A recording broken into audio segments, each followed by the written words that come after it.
has done it. Danaher! Beautiful chapter it is for the Bombers.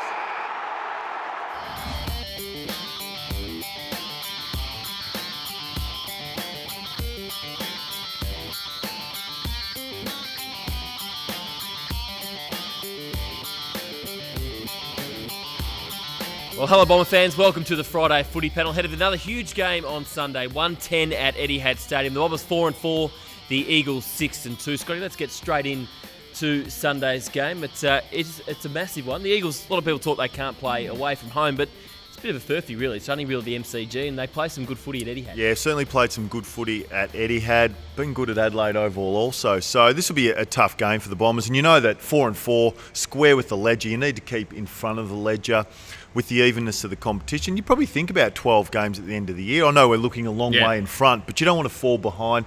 A lot of good teams in and around that mark. An important game coming off an outstanding win last week against Geelong. Just 3 players added to the squad this week. Get the feeling the Bombers probably won't make any changes. Bell Chambers, Bird and Jackson Merritt all rewarded for good VFL form, but you think they'd probably stick with the 22? Just looking at those inclusions, it's not as though it's a returning player from injury who's played a lot. So it's players that have been good in the VFL. I would say with the team balance and so forth that they'll look to keep it pretty similar. And I'd tend to agree with you. I'd look at that and think less likely than likely to make a change. Josh Kennedy has been probably the best key forward in the competition now for 4 or 5 years.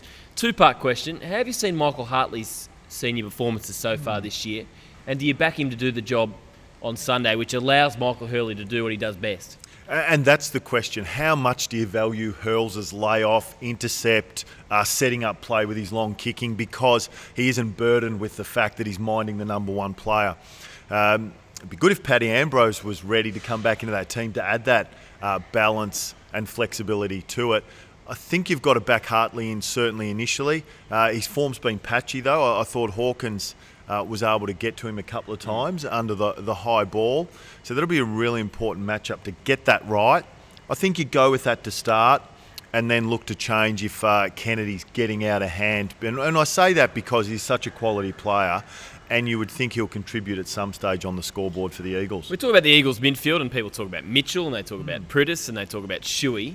But is Gaff actually the one you need to put a stopper on? Yeah, look, it's an interesting question, and there's a school of thought, I think, that it's easier to tag the outside players than the inside, because the insiders that win their own ball, they'll continue to go to do so. But we have seen success tagging Selwood and Sloan, who are real inside ball animals. They have actually been able to be nullified.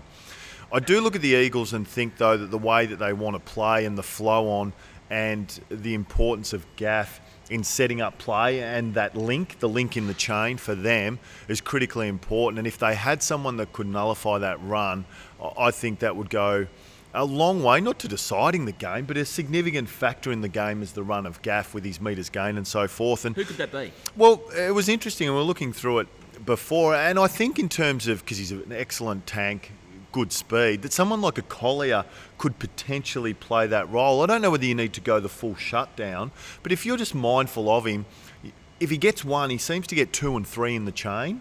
Stop those follow-ups, and then you can stifle their ball movement a lot, which is important because they're an excellent corridor use team. We're 2 months into the season, and I guess a lot of people thought the returning players were going to have a big impact on this team. Hurley's last 3 weeks have been amazing. Collier's been solid.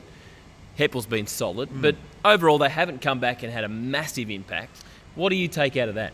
I think it's a huge win.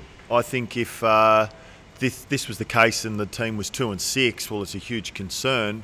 4-4 with the young players really stepping up. Now, I think those players will get better as they get into the season, and they've been quite good still.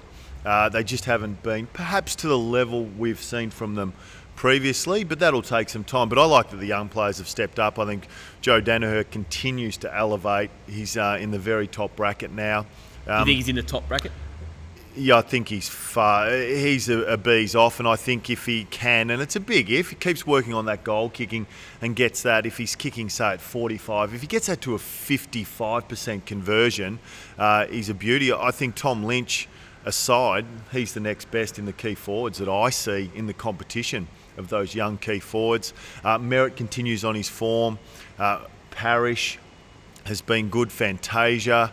And then you're seeing those smaller forwards with Tipper up there. So it's been a heavy contribution from the younger players. I think if you looked at the best players last week, how important they were to the win against a team such as Geelong, paints a really bright future for the team. At 4-4, it's obviously been up and down, and previous game which is to be expected, I think. Absolutely. Are you confident going into Sunday against this West Coast team? How do you feel about this game? I think it's a real 50-50 game. Need to start well when an opposition team travels. The boys were very good last week against Geelong early. If they come out like that, if they play at the level and apply the pressure they did, and it's a big if, against Geelong, then they'll be very difficult to beat. No doubt about it, but we've got to respect this Eagles team. Apart, I think there are 6 wins on the ladder. Apart from that MCG performance, or the 2 against Richmond and Hawthorn, they've been very, very good this year. Now, of course, the 110 game, always big. Kids under 15 free. There's a kids' room. And we've got 44,000 against Melbourne, so hoping for another big crowd against the Eagles on Sunday. Also a big day for the Purple Bombers, which is Essendon's LGBTIQ, which is always a mouthful, partner. They'll play a curtain raiser on Sunday and also form a guard of honour for the players when they run out. So a big day in terms of equality for the Purple Bombers. Now, of course, we're here at the Colonial Brewing Company as always, and a very special guest is just waiting in the wings. He loved to kick a goal and didn't mind a beer either across 4 clubs, starting with the Bombers, and that is Scott Cummings. He's up very shortly. 55 metres out, anticlimactic, but not really, because that man Cummings. There's a mongrel torpedo past that. Cummings, 7 goals. And we'd be down the goal square, we'd be partnered up. It was me and Lloydie. And the last kick of the night, Sheeds had put the ball in the air and says, whoever wins this plays on Saturday. Whacking each other, that thing, and it was like, wow, okay.